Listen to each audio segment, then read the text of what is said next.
Naquela manhã, a brisa do Atlântico ainda não tinha conseguido levar embora o cheiro forte de maresia e decomposição que escapava de uma casa de 2 andares à beira de um viveiro de camarões em Beberibe, no Ceará. Os vizinhos, acostumados com os odores da carcinicultura, inicialmente pensaram ser apenas a carcaça de um peixe maior, esquecido ao sol. Contudo, quando a porta da casa foi encontrada entreaberta e os chamados por Jonas não foram respondidos, uma sensação desconfortável começou a se espalhar como a maré subindo. Eles entraram com cautela. A sala de estar estava impecavelmente arrumada. Apenas um copo de leite pela metade repousava sobre a mesa de centro. Ao subirem para o segundo andar e abrirem a porta do quarto principal, o corpo de Jonas Almeida já estava rígido na cama. Os olhos, abertos e vidrados, pareciam encarar um terror invisível. O pescoço exibia um hematoma roxo escuro, profundo, como se tivesse sido lentamente estrangulado até seu último suspiro se extinguir. Não havia sinal de arrombamento, nenhum objeto de valor faltando. Havia apenas um cadáver, um copo de leite e um mistério que arrepiava a espinha. Para onde fora sua esposa, Larissa Mendes, desaparecida desde a noite anterior? Que a paz e as bênçãos de Deus estejam com todos nós. Vamos reservar um momento para refletir e enviar bons pensamentos aos nossos entes queridos. Que através da compaixão, nossos corações encontrem mais tranquilidade e nossas vidas se encham de bênçãos. O vento úmido da manhã ainda circulava lentamente ao redor dos viveiros quando a polícia civil isolou a frente da casa de Jonas Almeida com a fita amarela. Os moradores da pequena comunidade praiana se aglomeravam a uma distância segura, alguns sussurrando com medo, outros levando a mão ao peito em descrença. Jonas, o homem que todos os dias era visto pilotando sua velha moto Honda em direção aos tanques de camarão. O homem que raramente levantava a voz, agora jazia sem vida em seu próprio quarto. O delegado Bruno Queiroz chegou ao local com passos firmes. Seu rosto sério refletia a luz pálida da manhã. Ele já lidava com casos de homicídio há décadas, mas algo naquela casa o fez prender a respiração por um instante. Estava tudo arrumado, limpo demais. Nenhum sinal de luta corporal. E no entanto, uma vida havia sido ceifada. Ele fixou o olhar no copo de leite sobre a mesa. A marca de batom na borda era sutil, mas visível. Quando um perito da polícia técnica guardou o copo em um saco de evidências, Bruno assentiu levemente. Esta é a chave, murmurou para si mesmo. No andar de cima, o corpo de Jonas estava cercado por técnicos da perícia, ocupados em fotografar, medir distâncias e registrar cada dobra no lençol. O pescoço do homem mostrava uma marca de estrangulamento nítida e precisa, como se mãos invisíveis tivessem puxado com uma força calculada. Não havia outros ferimentos, nenhum sinal de impacto. Tudo era limpo demais, calmo demais para uma morte violenta. Bruno conhecia aquele padrão. A vítima fora incapacitada antes de ser asfixiada. Ele fechou os olhos por um momento. Alguém que a vítima conhecia pensou. O estranho não entraria sem deixar rastros, especialmente numa vila onde cada movimento de um forasteiro era notado pelos vizinhos. No quintal, Tiago Silva estava sentado em um banco de plástico, o rosto pálido. O jovem primo de Jonas ainda tremia quando Bruno se aproximou. Foi você quem encontrou o corpo? Tiago assentiu, a voz rouca mal saindo. Eu pensei que o primo Jonas ainda estivesse dormindo. Mas quando vi ele no quarto, eu saí correndo para chamar ajuda. Bruno observou a expressão de Tiago. Olhos vermelhos, corpo fraco, mãos ainda frias. Era a reação natural de alguém que encontra o corpo de um ente querido. Mas numa investigação, até a pessoa que parece mais abalada deve ser verificada. Onde você estava ontem à noite? Na casa do meu tio, delegado. A gente jantou junto. Ele pode confirmar. Bruno anotou a informação sem demonstrar reação. Certo, mais tarde você irá conosco para prestar um depoimento completo. Enquanto isso, um agente trouxe um pequeno pacote da cozinha, um pote plástico contendo resíduos de um pó branco grudado na tampa. Delegado, encontramos isso na prateleira de temperos. Pode ser algum medicamento ou outro tipo de pó. Bruno encarou o pote por um longo tempo. O leite. O pó suspeito. A marca no pescoço. Todas as peças começavam a se encaixar em sua mente. No entanto, o que mais o perturbava era a ausência de uma pessoa. Larissa Mendes. A jovem e bela esposa que deveria estar dormindo no mesmo quarto naquela noite. A mulher que, segundo os vizinhos, raramente era vista nos últimos 2 meses, exceto quando chegava tarde da noite ou saía antes do amanhecer. A mulher que, segundo alguns cochichos, começou a cheirar demais a cidade grande, desde que arrumou um emprego numa clínica de estética em Fortaleza. E agora, ela havia desaparecido exatamente na noite em que seu marido fora morto. Quando Bruno parou na soleira do quarto e olhou para o corpo de Jonas mais uma vez, sentiu a garganta apertar. Ele já tinha visto um padrão semelhante anos atrás. Casais, infidelidade, dinheiro e por fim o laço da morte. Mas desta vez, algo o atingia mais fundo. Talvez porque se lembrou de como sua própria esposa partira anos antes, sem uma palavra, deixando a casa que ele construiu com tanto esforço se transformar em um espaço vazio e silencioso. Mas não era hora de remoer o passado. Uma vida havia sido perdida. E Bruno sabia que se uma mulher jovem desaparece na noite da morte do marido, ela não é apenas uma testemunha. Ela é a chave, ou talvez, a própria autora do crime. Ele olhou na direção dos viveiros de camarão, que brilhavam sob a luz da manhã. A água estava calma, mas no fundo, sempre havia algo se movendo. Encontrem essa mulher, disse ele em voz baixa, mas firme. Comecem por Fortaleza. Verifiquem todas as câmeras de segurança. Não deem a ela um segundo sequer para se esconder, e a investigação começou. Naquela tarde, o sol de Fortaleza começava a se pôr atrás dos arranha-céus da beira-mar quando o delegado Bruno Queiroz chegou à clínica de estética onde Larissa trabalhava. As luzes de LED brancas ainda brilhavam intensamente, refletindo nas paredes de vidro impecavelmente limpas. Mulheres com aroma de perfume caro entravam e saíam, como se o mundo ali dentro nunca conhecesse o cheiro de lama dos viveiros onde Jonas passava seus dias. Uma jovem recepcionista o cumprimentou com um sorriso ensaiado assim que viu o grupo de policiais. Posso ajudar em algo, senhor? Bruno mostrou uma foto de Larissa. Estamos procurando por esta mulher. Ela trabalha aqui, correto? O sorriso da recepcionista desapareceu instantaneamente. Ela olhou para a foto por um bom tempo antes de responder. Sim, senhor. É a Larissa. Mas já faz uma semana que ela não aparece. Disse que estava fazendo um treinamento fora da cidade. Bruno franziu a testa. Treinamento para onde? A recepcionista balançou a cabeça. Ela não disse, delegado. Mas nos últimos meses ela sempre ia embora de carona num carro de luxo. A gente achava que ela tinha arrumado um namorado rico. Bruno trocou um olhar com seu assistente. A informação fortalecia a suspeita. Ele adentrou a clínica, indo em direção à sala de descanso dos funcionários. Lá, uma das esteticistas mais velhas pareceu hesitante quando questionada, mas finalmente abriu a boca. Olha, delegado, muitos clientes gostavam dela. Alguns davam gorjetas bem altas.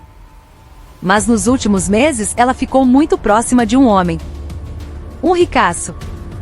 Eu vi os dois jantando num restaurante de um hotel 5 estrelas aqui perto. O nome desse homem? Perguntou Bruno. A mulher mordeu o lábio. Pelo que sei, o nome dele é Ricardo. Aquele nome fez Bruno parar por um momento. Ricardo Montenegro, um grande empresário do ramo de restaurantes de frutos do mar em Fortaleza. Uma figura que já estava no radar da polícia por suspeita de lavagem de dinheiro. Se Larissa estava ligada a ele, este caso poderia ser muito mais profundo do que se imaginava. Bruno imediatamente ordenou que sua equipe analisasse as gravações das câmeras de segurança ao redor da clínica. Não demorou muito para encontrarem o carro preto de luxo que buscava Larissa quase todas as noites. A placa era conhecida. A rota que fazia também era clara. O carro sempre se dirigia a um condomínio de apartamentos de alto padrão no bairro do Meireles. Naquela mesma noite, Bruno e sua equipe se deslocaram para o condomínio. O lobby imponente cheirava a madeira de lei e café caro, um contraste gritante com o cheiro dos viveiros onde Jonas viveu seu último dia. O segurança inicialmente relutou em fornecer informações, mas quando Bruno apresentou um mandado, sua postura mudou. É verdade, disse o segurança, olhando para o monitor do CFTV. Essa moça vem aqui com frequência. Várias vezes ela dormiu aqui, geralmente com o Sr. Ricardo. As gravações mostravam Larissa, usando um vestido vermelho vibrante, entrando sorridente ao lado de Ricardo. A distância entre aquele sorriso e o olhar frio que ela devia ter ao sair da casa de Jonas parecia um abismo. Mas era ali que a verdade se escondia. Contudo, uma gravação em particular fez Bruno parar. Na noite anterior à descoberta do corpo de Jonas, Larissa chegou ao mesmo condomínio de Uber Moto. Às 2 da manhã, ela saiu novamente sozinha, com o rosto transtornado e passos apressados. Ela mentiu sobre o treinamento, murmurou Bruno. Ela estava em Fortaleza naquela noite. Do lado de fora do condomínio, o vento da noite trazia o som dos carros da cidade. Bruno ficou em silêncio, observando as luzes dos postes piscando. Cada peça do quebra-cabeça começava a se encaixar. O copo de leite, o pó misterioso, a marca de estrangulamento, o desaparecimento de Larissa, o homem rico que financiava sua nova vida, o apartamento secreto. Tudo apontava para algo mais sombrio do que uma simples briga de casal. O assistente de Bruno se aproximou com novas informações. Delegado, o resultado preliminar do laboratório chegou. O pó branco encontrado na cozinha da casa deu positivo para um sedativo de alta potência. Bruno olhou para a avenida movimentada. Isso significa que Jonas foi incapacitado antes de ser estrangulado. O autor sabia exatamente o que estava fazendo. E a Larissa? Perguntou o assistente. Bruno respirou fundo. Ela não fugiu como alguém com medo. Ela desapareceu de forma calculada. Isso não foi um acidente. Ele cerrou o maxilar e deu uma ordem firme. Divulguem a foto de Larissa para todas as saídas de Fortaleza. Rodoviária, estações, aeroporto. Verifiquem todas as transações financeiras em nome dela nas últimas 48 horas. Vamos descobrir para onde ela foi. Após aquela noite, um caso de homicídio doméstico se transformou na caçada a uma mulher que talvez tivesse planejado tudo com frieza. E Bruno sabia que quanto mais tempo Larissa ficasse livre, mais difícil seria encontrar a verdade. A garoa fina começava a cair quando a noite engoliu Fortaleza. Na sala de investigação da Polícia Civil do Ceará, a tela de um monitor exibia o fluxo de transações bancárias em nome de Larissa Mendes. Vários policiais anotavam informações apressadamente, enquanto o delegado Bruno Queiroz permanecia de braços cruzados, os olhos fixos na fileira de números. Aqui está, disse um dos analistas financeiros. 3 horas após a hora estimada da morte de Jonas, houve um pagamento online para um resort em Jericoacoara. Uma vila de frente para o mar. 2 diárias, categoria Premium. Bruno soltou um suspiro pesado. Ela foi tirar férias depois de matar o marido. Ninguém respondeu, mas a sala pareceu ficar ainda mais fria. E não parava por aí. O sistema bancário também mostrava uma transferência da conta de Ricardo Montenegro para a de Larissa.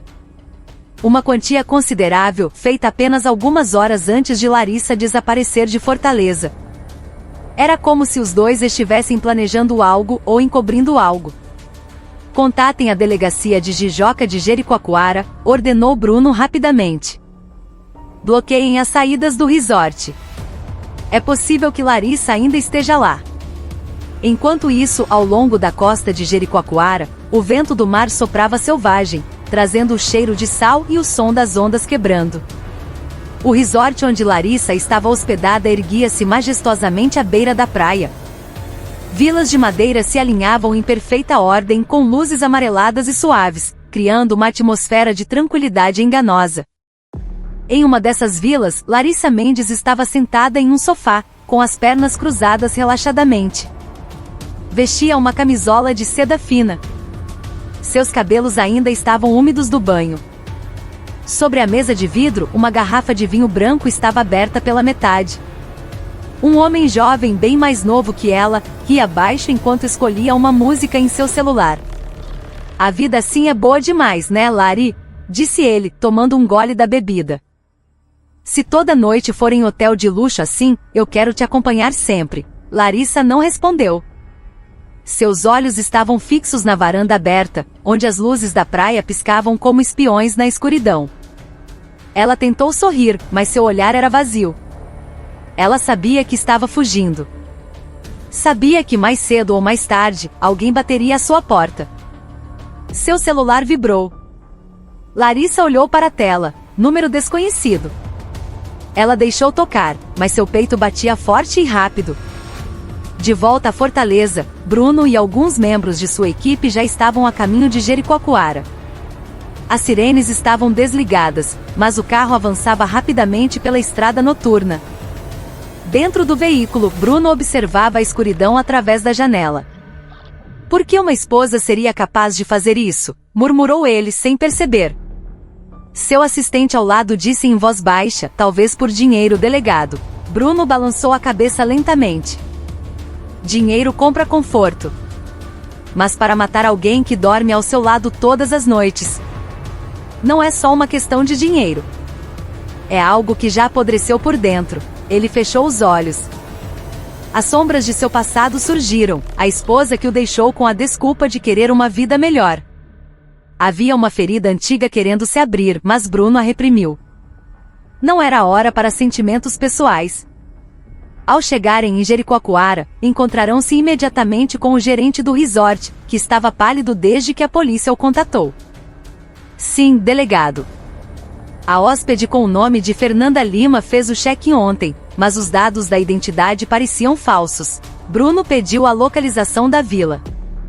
Sua equipe montou um plano rápido, disfarçar-se de funcionários do resort para confirmar a presença de Larissa e, em seguida, executar a prisão o mais rápido possível, sem causar alarde. 2 policiais, vestidos como garçons, caminharam até a vila carregando uma cesta de frutas como pretexto para oferecer um serviço extra. Eles bateram na porta. De dentro, ouviram-se passos se aproximando. A chave girou. A porta se abriu um pouco. Larissa apareceu, com o rosto fresco do banho. Mas sua expressão mudou instantaneamente. Seus olhos se arregalaram. O corpo enrijeceu. Ela tentou fechar a porta, mas uma mão forte a impediu. Polícia! Não se mova! A porta foi empurrada com força. 3 outros policiais invadiram o local. O jovem no sofá deixou o copo cair, que se estilhaçou no chão. O vinho tinto se espalhou pelo piso como sangue fresco. Larissa tentou recuar, o rosto pálido, a respiração ofegante. Vocês pegaram a pessoa errada. Antes que ela pudesse terminar a frase, suas mãos foram algemadas para trás. Bruno entrou na vila, encarando a mulher com um olhar difícil de decifrar. Larissa Mendes, disse ele com a voz neutra. Você está presa por suspeita de homicídio premeditado contra seu marido, Jonas Almeida. Pela primeira vez desde a noite da morte de Jonas, o rosto de Larissa se desfez. Não em lágrimas de arrependimento, mas numa mistura de medo e raiva. Ele só atrapalhava a minha vida, sibilou ela em voz baixa, quase inaudível. Bruno a encarou por um longo tempo friamente. E agora, disse ele, é a sua própria vida que vai parar. Larissa foi levada para fora da vila, passando pelo vento frio da noite em direção à viatura. As ondas quebravam com força à distância, como se estivessem encerrando um capítulo de fuga que durou apenas um dia, mas que deixaria uma ferida para toda a vida. O carro da polícia rasgava a noite enquanto Larissa era levada de volta para a fortaleza. No banco de trás, com as mãos algemadas, o rosto meio coberto pelos cabelos desgrenhados, ela observava as luzes da estrada passarem, uma a uma, refletidas em seus olhos vazios. Era difícil dizer se sentia medo, raiva ou se ainda tentava arquitetar uma nova mentira. O delegado Bruno Queiroz estava no banco da frente, mas de vez em quando olhava para a suspeita pelo retrovisor.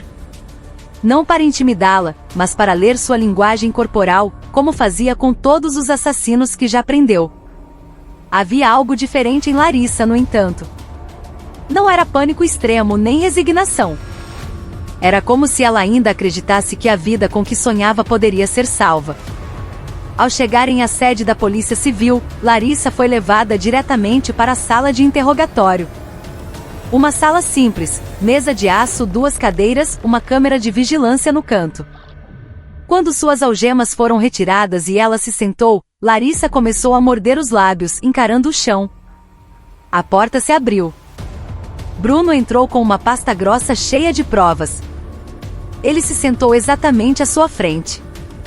Larissa, disse ele calmamente antes de começarmos, quero lembrar que cada palavra que você disser poderá ser usada como prova no tribunal. Eu não matei ninguém, ela sibilou. Bruno abriu a pasta lentamente.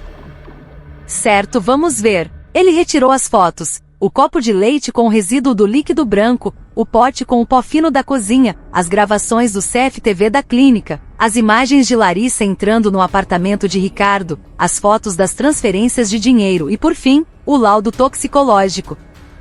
A respiração de Larissa tornou-se mais ofegante. Bruno se inclinou para a frente. Esta substância, Larissa, não é um sonífero comum. É um sedativo de alta potência. Meia colher de chá é suficiente para fazer uma pessoa desmaiar. Uma dose maior pode paralisá-la completamente. Larissa roeu as unhas, mas tentou manter a compostura. Isso não é meu. Então, de quem é? Perguntou Bruno suavemente. De Jonas. Um homem simples do interior que nem saberia como comprar um medicamento desses? Larissa cerrou os punhos. O Jonas não entendia a vida. Ele me deixou presa. Ele? Bruno levantou a mão, interrompendo-a. Isto não é um divã. Quero saber o que aconteceu naquela noite. Um longo silêncio se instalou. O relógio na parede tic-taqueava. Finalmente Larissa abriu a boca, a voz quase um sussurro. Nós brigamos. Ele me ameaçou. Disse que ia me envergonhar na frente da minha família. Disse que ia me levar de volta para o interior. Eu só queria que ele ficasse quieto. Eu só queria que ele parasse de controlar a minha vida. Então você deu o remédio a ele? Perguntou Bruno, sem deixar transparecer emoção. Larissa o encarou com cinismo. Eu só queria que ele dormisse mais cedo. Bruno bateu os dedos na mesa, um ritmo lento e penetrante. E a marca de estrangulamento no pescoço dele? Você queria que ele dormisse. Ou que nunca mais acordasse? Larissa ficou em silêncio. Sua respiração estava pesada, seus ombros começaram a tremer. Mas não era por conter o choro, e sim uma raiva acumulada. Finalmente ela olhou para Bruno, os olhos vermelhos mas afiados. Ele era um obstáculo na minha vida. Eu tive uma oportunidade muito maior do que aquele cheiro de viveiro, aquele cheiro de lama. Uma casa apertada, cheia do barulho daqueles aeradores. Bruno se conteve para não suspirar alto. Aquela frase, uma mistura de ambição cega e ressentimento, explicava tudo. E o Ricardo? Perguntou Bruno. Ele mandou você fazer isso? Larissa deu uma risada curta e amarga. O Ricardo não queria ter trabalho. Ele apenas disse, não deixe o Jonas criar problemas. O resto. A decisão foi minha. Os olhos de Bruno se estreitaram. Então você confessa? Larissa olhou diretamente para a câmera no canto da sala. Eu não confesso, mas também não me arrependo. Foi a frase que atingiu Bruno mais do que todas as provas que ele havia reunido. Ele fechou a pasta lentamente. Certo, Larissa. Com todas essas evidências, você será indiciada por homicídio qualificado por motivo fútil e com recurso que impossibilitou a defesa da vítima. A pena máxima. Você já sabe qual é. Larissa sorriu de lado. É melhor a morte do que voltar a viver como antes. Bruno se levantou. É muito provável que você consiga o que pediu. Ele fez um sinal para os policiais. Larissa foi algemada novamente e levada para fora. Quando a porta se fechou, Bruno olhou para o espelho unidirecional, vendo seu próprio reflexo. O caso parecia claro desde o início, mas ainda deixava uma sensação amarga. Não pelo assassinato em si, mas pela capacidade humana de matar para escapar de uma vida simples que deveria ser o lugar mais seguro do mundo. E aquilo era apenas o começo do longo processo legal que esperava por Larissa. Na manhã seguinte, a sala de reuniões da Polícia Civil estava cheia de pilhas de documentos. Vários investigadores sentavam-se ao redor de uma grande mesa com expressões sérias, olhando para um quadro branco coberto de fotos relacionadas ao caso. O delegado Bruno Queiroz estava de pé na frente batendo o marcador no quadro. Já temos uma confissão indireta de Larissa, disse ele com firmeza. Mas uma parte ainda precisa ser provada, o papel de Ricardo Montenegro. Um jovem investigador levantou a mão.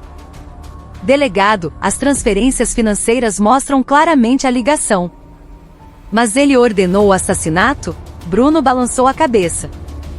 Ainda não podemos afirmar isso. Mas precisamos investigar. O autor principal pode ser um só, mas a motivação muitas vezes surge do incentivo de outra pessoa. A equipe começou a mergulhar mais fundo no histórico de Ricardo, transações obscuras, o apartamento usado para encontros secretos, e até mesmo outras mulheres que ele havia sustentado no passado. Tudo formava o retrato de um homem com poder e dinheiro, e Larissa era apenas um de seus peões. Enquanto isso, na cela de detenção, Larissa estava sentada sozinha, as mãos cruzadas no colo, os olhos fixos no chão sujo. Sem maquiagem, sem vestidos elegantes, sem as luzes quentes de um hotel. Apenas paredes frias e o som dos passos dos guardas. Quando a porta de ferro se abriu, Tiago Silva apareceu, acompanhado por 2 policiais. Ele parecia hesitante, como se não acreditasse que a mulher que ele um dia chamou de prima, estava agora atrás das grades. Larissa endireitou o corpo. Por que você veio? Tiago engoliu em seco. Eu só queria saber por quê. O primo Jonas. Ele nunca te fez mal. Larissa riu, um som frio que cortou o silêncio. Ele fazia mal à minha vida todos os dias. Você não entenderia. Tiago cerrou os punhos, as lágrimas quase caindo. Ele te considerava o mundo dele, prima. Um mundo entediante, cortou Larissa, ríspida. Eu merecia mais. A frase fez Tiago desviar o olhar. O Léo perdeu o pai. Agora ele também perdeu a mãe. Foi a única frase que conseguiu rachar a expressão de Larissa. Seus lábios tremeram por um instante, mas ela rapidamente encobriu com uma atitude arrogante. Isso não é da sua conta. Tiago a encarou por um longo tempo antes de dizer em voz baixa, você não matou só o primo Jonas. Você destruiu a vida do seu próprio filho. Ele então se virou e saiu, sem olhar para trás. A porta da cela se fechou, deixando Larissa novamente imersa no silêncio. Pela primeira vez, seu olhar não era mais frio, mas vazio. Naquela tarde, os investigadores chamaram Larissa para um novo interrogatório, desta vez focado em sua relação com Ricardo. Quando Larissa foi levada para a sala, Bruno já a esperava. Nós recuperamos todas as suas conversas com Ricardo, disse Bruno, abrindo uma nova pasta. As mensagens não mostram uma ordem direta para matar, mas ele claramente te incentivou a resolver o problema com o Jonas. Larissa virou o rosto. O Ricardo não tem nada a ver com isso. Bruno a encarou com intensidade. Ou você quer protegê-lo? Sem resposta. Bruno colocou a foto da grande transferência de dinheiro de Ricardo para a conta de Larissa na frente dela. Ele pagou pela sua vila em Jericoacoara, te deu dinheiro, te deu o apartamento onde você se escondia. E você ainda quer protegê-lo? Larissa ficou em silêncio. Suas pálpebras tremiam. Bruno continuou mais calmo, mas incisivo. Você acha que o Ricardo vai te esperar? Acha que ele vai te defender no tribunal? A mulher que ele sustentava antes de você. Ele a abandonou assim que se cansou. Seus ombros pareceram ceder um pouco, mas ela ainda tentava parecer forte. O Ricardo. Ele é uma boa pessoa. Bruno juntou os papéis. O Ricardo já foi chamado para depor. E adivinha o que ele disse? Que não sabia de nada. Disse que a relação de vocês era apenas diversão. Ele até negou que vocês tivessem algo sério. O rosto de Larissa se contraiu, como se alguém tivesse acabado de rasgar a última cortina atrás da qual ela se escondia. Não, sussurrou ela, quase inaudível. Ele não faria isso. Bruno se recostou na cadeira. Ele te descartou, Larissa. Assim como você descartou seu marido. A primeira lágrima finalmente caiu. Não uma lágrima de arrependimento, mas a lágrima de alguém que percebe que foi apenas um peão no jogo de outra pessoa. Larissa cobriu o rosto com as mãos. Seus ombros tremiam, mas Bruno a observava sem compaixão. Você queria uma vida melhor. Agora você está sozinha com todo o peso das suas escolhas. Quando Larissa foi levada de volta para a cela, seus passos eram pesados, sem mais qualquer arrogância.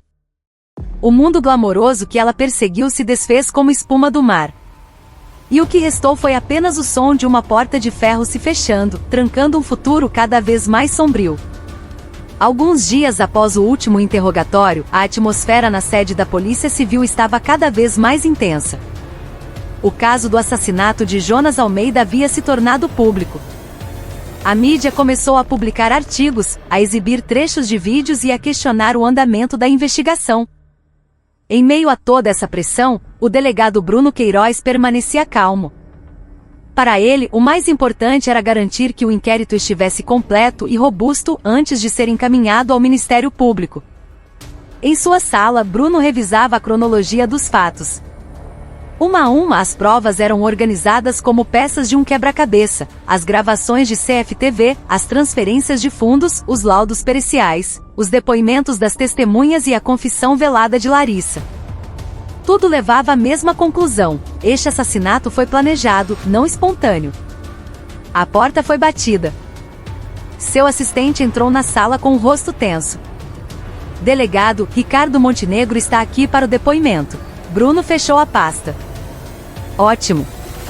Leve-o para a sala 2. Quando Bruno entrou na sala de interrogatório, Ricardo já esperava. O homem de meia-idade parecia muito diferente das fotos em suas redes sociais. Rosto pálido, suor escorrendo, mãos esfregando o pescoço repetidamente. Não havia vestígio da arrogância do homem rico que costumava controlar o ambiente. Bruno sentou-se à sua frente, colocando a pasta grossa sobre a mesa. Obrigado por ter vindo, Sr. Ricardo. Queremos esclarecer alguns pontos. Ricardo sorriu sem jeito. Estou apenas cooperando, delegado. Eu não sei de nada sobre esse assassinato. Bruno abriu a pasta, retirando uma foto de Larissa no apartamento de Ricardo. Senhor Ricardo, o senhor esteve com a Larissa quase todas as noites nos últimos 3 meses. O rosto de Ricardo mudou.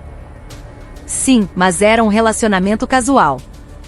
Não tinha nada a ver com o marido dela. Bruno empurrou a próxima prova, a gravação de uma conversa do celular de Larissa, que a equipe de TI conseguiu recuperar. Ricardo olhou para o pequeno aparelho que reproduzia sua própria voz. Você precisa resolver esse problema. Não quero que ele nos atrapalhe. Ricardo engoliu em seco. Isso não foi uma ordem para ela matá-lo. Eu só disse para ela não criar problemas. Bruno o encarou impassível. Mas suas palavras foram suficientes para encorajar alguém que já estava pressionada e era ambiciosa. Ricardo levantou as 2 mãos. Delegado, eu nunca mandei ela matar o marido. Foi ela quem foi longe demais. Correto, disse Bruno calmamente. Não estamos acusando o senhor de ser o autor principal. Mas perante a lei, qualquer pessoa que incentive ou instigue um ato criminoso também deve ser responsabilizada. Ricardo abaixou a cabeça, o rosto empalidecendo. Ele percebeu que não era tão imune à lei quanto imaginava. Enquanto isso, na vila de Beberibe, o clima era completamente diferente. A casa de Jonas ainda estava isolada com a fita amarela, mas os moradores começavam a retomar suas atividades. Mesmo assim, sempre que passavam pela casa, seus olhares eram uma mistura de tristeza e horror. Ninguém imaginava que uma tragédia assim pudesse acontecer em sua comunidade simples. Na casa dos pais de Jonas, a atmosfera era muito mais sombria. A mãe de Jonas estava sentada, abraçando seu neto, Léo, que ainda não conseguia entender o que estava acontecendo. O menino continuava perguntando: Vovó, quando o papai volta? Por que a mamãe não vem? A avó só conseguia conter as lágrimas, afagando lentamente a cabeça do pequeno. Como explicar uma realidade tão cruel a uma criança que mal aprenderá a ler? Tiago Silva ia à casa com frequência, ajudando no trabalho dos viveiros que antes era de Jonas. Quando via Léo correndo para abraçá-lo pedindo colo, o peito de Tiago se apertava. Se ele tivesse chegado mais cedo naquela manhã, se tivesse percebido sinais antes, talvez Jonas ainda estivesse vivo. De volta à Fortaleza, após algumas horas de interrogatório, Ricardo foi finalmente liberado, com o status de testemunha. No entanto, Bruno sabia que o homem estava à beira de um abismo. Se surgissem novas provas, seu status poderia mudar a qualquer momento. Assim que Ricardo saiu, Bruno olhou para o vidro da sala de interrogatório, agora vazia. Ele sentiu o peso do caso grudar nele como uma sombra longa que não podia ser apagada. Larissa havia tirado a vida do marido, mas por trás dela havia um mundo sombrio de engano, dinheiro, ambição, luxúria e manipulação. Tudo isso transformava um caso simples em um labirinto. Seu assistente entrou e entregou uma nova pasta. Delegado, o inquérito para o encaminhamento ao Ministério Público está quase finalizado. Falta apenas mais um interrogatório com a Larissa sobre a motivação. Bruno assentiu. Certo, temos que terminar isso antes do final da semana. Quando a noite caiu, Bruno ficou na janela de seu escritório, observando as luzes de Fortaleza. Seu coração estava pesado. Ele sabia que o processo ainda não havia terminado. Ainda haveria o julgamento, os depoimentos, a pressão pública e talvez outras verdades que ainda não haviam sido reveladas. No entanto, uma coisa era clara: o caminho de Larissa para o tribunal era inevitável. Era parte de uma longa história que mal chegará à metade, e ondas ainda maiores a aguardavam. 3 semanas após a prisão de Larissa, a sala de audiências do Fórum de Fortaleza estava lotada de jornalistas, curiosos e familiares da vítima. O caso havia se espalhado por todo o Ceará, não apenas porque a assassina era a esposa, mas pela forma como ela agiu, com calma, frieza e planejamento. Atrás da porta de ferro da sala de custódia do tribunal, Larissa Mendes estava sentada de cabeça baixa. Seus cabelos estavam presos de forma simples, o rosto pálido, mas seus olhos ainda continham um resquício da arrogância que um dia possuía. 2 policiais se aproximaram e sinalizaram que a audiência iria começar. Larissa se levantou, controlando a respiração, e foi conduzida para fora. O corredor que levava à sala de audiências estava cheio de olhares penetrantes. Algumas pessoas sussurravam seu nome com nojo. Outras balançavam a cabeça, outras proferiam palavras de baixo calão. Mas Larissa caminhou sem olhar para os lados, como se já estivesse acostumada ao desprezo. Quando a porta da sala de audiência se abriu, todas as cabeças se viraram. Na primeira fila, os pais de Jonas estavam sentados lado a lado. O rosto da mãe de Jonas estava abatido, os olhos inchados de tanto chorar. Em seu colo, Léo dormia, exausto depois de uma noite inteira chorando pela mãe. Tiago estava sentado ao lado deles, o rosto tenso, as 2 mãos cerradas. Larissa olhou na direção deles por um instante. Havia algo em seus olhos, talvez arrependimento, talvez uma dor que ela escondia, mas, um segundo depois, seu olhar se tornou vazio novamente. Ela assumiu uma expressão sem emoção e sentou-se no banco dos réus.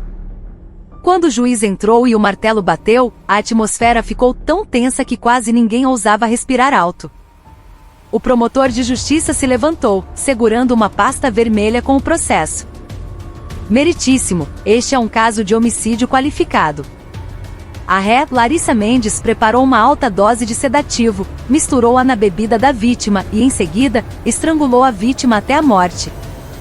A motivação foi o desejo da ré de viver uma vida de luxo, livre do marido, que ela considerava um obstáculo para seu relacionamento com outro homem. A sala se encheu de sussurros. Algumas pessoas balançaram a cabeça, incrédulas. O promotor continuou lendo as provas, as gravações de CFTV, o laudo toxicológico, as transferências de dinheiro de Ricardo, e os achados da perícia que mostravam marcas de estrangulamento consistentes com uma corda encontrada na casa de Jonas. Após a apresentação de todas as provas, foi a vez de Larissa dar seu depoimento. Ela levantou o rosto lentamente. Eu não matei o Jonas por ódio, disse ela a voz baixa, mas a sala estava tão silenciosa que todos ouviram claramente. Eu só não conseguia mais viver daquele jeito. A vida nos viveiros, a lama, as dívidas, o cheiro de ração. Tudo isso me fazia sentir presa. A mãe de Jonas chorou alto, balançando o pequeno Léo, que acabará de acordar, confuso com a comoção. Larissa continuou: eu tive a chance de uma vida melhor. Eu apenas fiz uma escolha. O Jonas não entendia a minha ambição. O promotor a interrompeu friamente.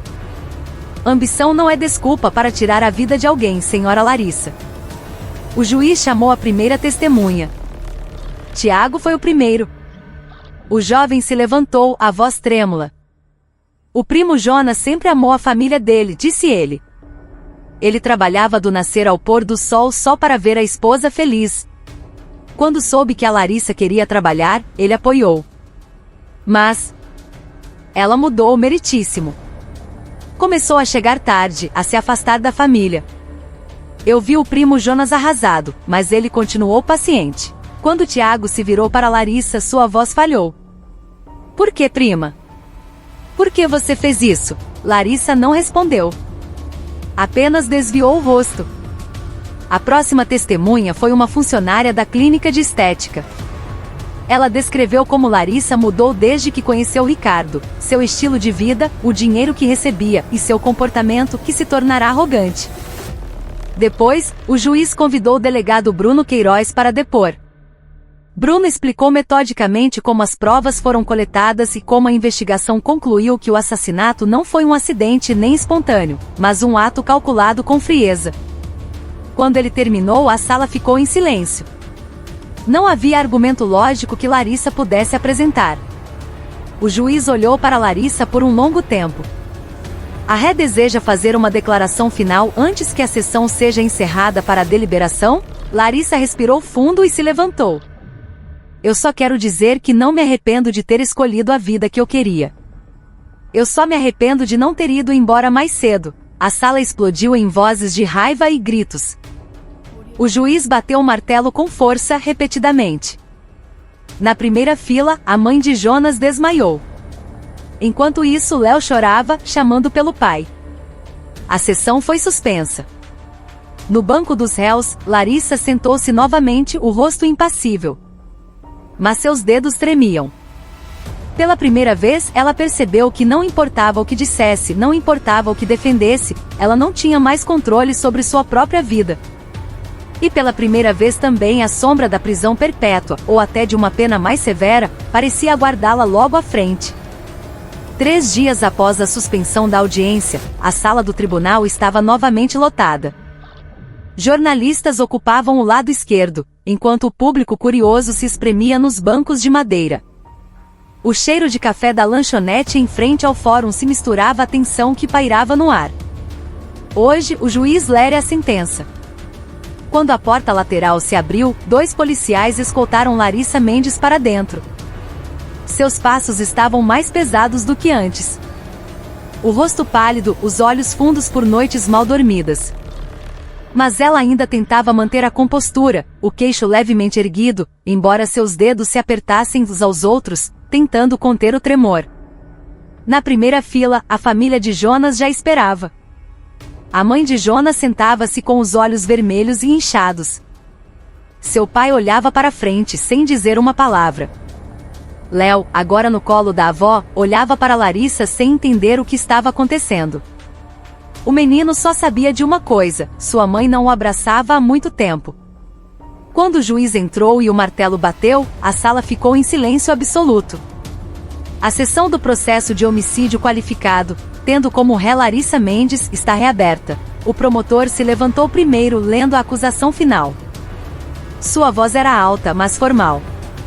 Com base nas provas encontradas, nos laudos laboratoriais, nos depoimentos das testemunhas e na própria confissão da ré, pedimos a pena máxima para a acusada, conforme o artigo de homicídio qualificado. A ré planejou deliberadamente a morte de seu marido, Jonas Almeida, por um motivo pessoal que não pode ser justificado moral ou legalmente. Larissa olhava para frente, tentando parecer inabalável. Mas, de vez em quando, seus olhos se moviam rapidamente em direção à família de Jonas. Cada vez que via Léo, um brilho de culpa aparecia, mas ela rapidamente o escondia. Agora era a vez do advogado de defesa de Larissa ler sua alegação. Com uma voz suave, ele tentou retratar Larissa como uma mulher pressionada, presa em um ambiente doméstico monótono, sem espaço para crescer. Mas a defesa soou vazia. Muitas pessoas na sala balançaram a cabeça, não aceitando essa razão como justificativa para um assassinato tão cruel. Depois que todas as partes terminaram de falar, o painel de juízes pediu alguns minutos para deliberar. A tensão atingiu o pico novamente. Fora da sala de audiências, o som dos jornalistas aguardando a sentença já enchia o corredor. Quando o juiz voltou a se sentar, todos prenderam a respiração. Pois bem, disse o juiz em tom grave, após considerar todas as provas, os fatos do julgamento e os depoimentos das testemunhas e da ré, este tribunal chegou a uma decisão. Larissa ergueu o rosto. O juiz abriu a pasta da sentença. Ficou provado que o ato da ré não foi espontâneo, mas sim cuidadosamente planejado. Que a ré administrou uma grande quantidade de sedativo à vítima com a clara intenção de enfraquecê-la antes de tirar sua vida. Que a motivação da ré foi ambição pessoal e o desejo de viver no luxo, enquanto a vítima, segundo os fatos do julgamento, nunca cometeu qualquer ato de violência contra a ré. Os olhos de Larissa começaram a tremer. Sua aura fria lentamente desmoronou. O juiz abaixou um pouco a cabeça e leu claramente. Com isso, o tribunal sentencia a ré, Larissa Mendes, à prisão perpétua. A sala imediatamente explodiu em um estrondo. Alguns aplaudiram, aliviados. Outros choraram. Outros ainda a amaldiçoaram em voz baixa. A mãe de Jonas cobriu o rosto e chorou alto, enquanto o pai de Jonas assentiu lentamente, como se o peso que pressionava seu peito por meses finalmente tivesse sido aliviado. No colo da avó, Léo começou a chorar sem saber o porquê.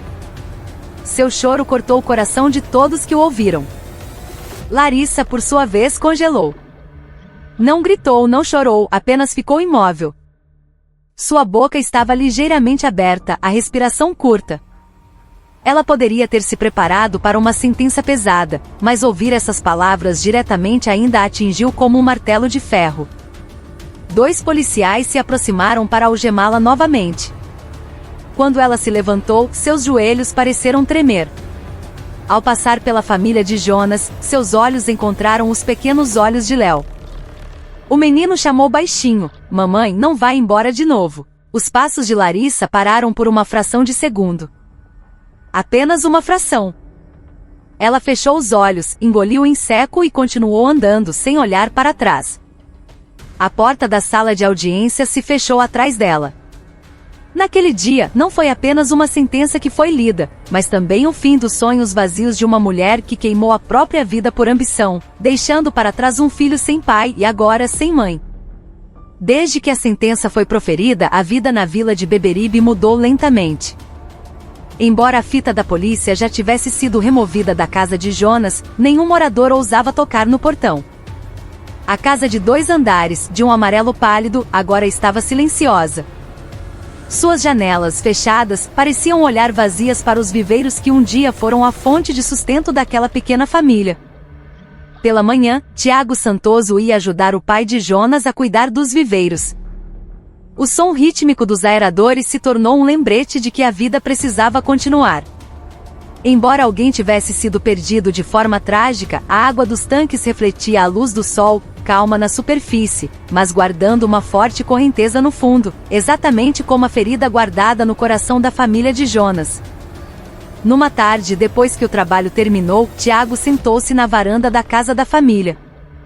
À sua frente, o pequeno Léo desenhava em um papel amassado um viveiro, um sol grande e 2 figuras de pé, lado a lado. Quando Tiago olhou mais de perto, sentiu o peito apertar. Uma das figuras usava o boné de trabalho de Jonas.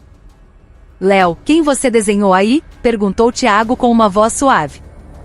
Léo olhou para seu desenho e respondeu com inocência: "É o papai e a mamãe. Quando a mamãe voltar, eu vou dar esse desenho para ela." Tiago não conseguiu dizer nada. Apenas afagou a cabeça de Léo, engolindo a dor que atingiu seu peito. Como explicar que a mãe que o menino esperava nunca voltaria? Dentro de casa, a mãe de Jonas estava sentada com um terço nas mãos. Seus olhos estavam abatidos, seu corpo parecia mais magro. Desde o fim do julgamento, ela frequentemente olhava para a porta como se esperasse por algo que nunca chegaria. De vez em quando, ela olhava para o neto e depois limpava as próprias bochechas, tentando conter as lágrimas que continuavam a aparecer. O Léo perguntou pela mãe de novo, perguntou ela quando Tiago entrou. Tiago assentiu. Sim, tia. Mas ele não fez birra. Só ainda tem esperança. A mãe de Jonas abaixou a cabeça, os ombros tremendo. Uma criança tão pequena tendo que carregar o pecado de um adulto. Meu Deus, tenha piedade do meu neto. Enquanto isso, em Fortaleza, Larissa Mendes passava seus dias atrás das grades frias. A ala feminina da penitenciária estava longe do glamour do mundo que ela um dia perseguiu. O cheiro de umidade se misturava ao som de correntes, passos de guardas e gritos abafados de outras detentas. Larissa sentava-se no canto da cela, as costas apoiadas na parede áspera. Seus dedos traçavam as marcas das algemas em seus pulsos, um sinal que não desapareceria tão cedo. Ela tentava se consolar pensando que a prisão perpétua ainda era melhor que a pena de morte. Mas todas as noites, quando as luzes se apagavam, a realidade a atingia sem piedade. Toda a sua vida estava agora confinada em um espaço de 4x2 metros. Não havia Ricardo, nem dinheiro, nem hotéis, nem vestidos caros. Apenas o silêncio e uma culpa que ela tentava reprimir de todas as formas, mas que silenciosamente subia do fundo de seu coração. Às vezes ela acordava de pesadelos, Jonas de pé ao lado de sua cama, com o rosto machucado, olhando para ela sem dizer nada. Ou Léo chamando por mamãe enquanto chorava. Mas quando ela tentava tocá-lo, o pequeno corpo se afastava como névoa. Na escuridão da cela, Larissa muitas vezes cobria os ouvidos, desejando que essas vozes desaparecessem. Algumas semanas depois, o delegado Bruno Queiroz foi ao presídio para entregar alguns documentos oficiais. Ele não era obrigado a encontrar Larissa, mas mesmo assim caminhou em direção à cela especial onde os réus de casos graves eram mantidos. Quando ele parou em frente às grades, Larissa, que estava sentada olhando para o vazio, de repente levantou o rosto. Seus olhares se encontraram. Por que veio? Perguntou Larissa. Sua voz estava rouca, mas ainda continha um resquício da arrogância que ela um dia teve. Bruno não respondeu imediatamente. Ele apenas a observou por um longo tempo, como se estivesse analisando alguém que um dia teve tudo e depois destruiu tudo por conta própria. Você uma vez se perguntou por que sua vida mudou assim, disse Bruno finalmente. Hoje eu respondo, porque você escolheu. Larissa virou o rosto, os olhos brilhando de raiva. Eu queria uma vida melhor. O que há de errado nisso? Você escolheu a liberdade em detrimento da lealdade, respondeu Bruno em voz baixa. Mas a liberdade que você perseguiu era apenas uma ilusão. Larissa deu uma risada curta e amarga. Talvez. Bruno a observou por mais um segundo antes de se virar para ir embora. Mas antes de dar um passo, ele disse uma última frase, não como policial, mas como alguém que também já havia perdido. O Léo ainda chama seu nome todas as noites. O corpo de Larissa enrijeceu, seus dedos se cerraram, seus lábios tremeram. Mas ela não se moveu, não disse nada, apenas abaixou a cabeça, deixando a imagem de seu filho atingi-la como uma onda gigante que ela não podia evitar. Quando Bruno se foi, Larissa fechou os olhos. Pela primeira vez desde que a sentença foi proferida, ela chorou sem som. Fora das grades, a vida continuava.